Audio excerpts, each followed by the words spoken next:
মহান বিজয় দিবস উপলক্ষে চট্টগ্রাম মহানগর বিএনপি ৩ দিন ব্যাপী কর্মসূচি গ্রহণ করেছে।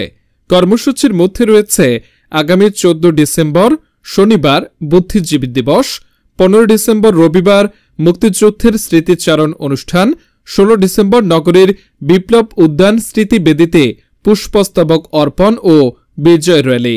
এতে উপস্থিত থাকবেন বিএনপির জাতীয় স্থায়ী কমিটির সদস্য আমির খসরু মাহমুদ চৌধুরী। গৃহীত কর্মসূচি সমূহ সফল করার লক্ষ্যে নাসিমন ভবন দলীয় কার্যালয় প্রাঙ্গণে মহানগর বিএনপির প্রস্তুতি সভা অনুষ্ঠিত হয়। মহানগর বিএনপির আহ্বায়ক এরশাদ উল্লাহ ও সদস্য সচিব নাজিমুর রহমানের সঞ্চালনায় অনুষ্ঠিত সভায় বক্তব্য রাখেন মহানগর বিএনপির যুগ্ম আহ্বায়ক মোহাম্মদ মিয়া ভোলা, সৈয়দ আজম উদ্দিন, মহানগর যুবদলের সাবেক সাধারণ সম্পাদক মোহাম্মদ শাহেদ, মহানগর স্বেচ্ছাসেবক দলের সাধারণ সম্পাদক বেলায়েত হোসেন বুলু, মহানগর তাঁতি দলের আহ্বায়ক হাফিজ সেলিম।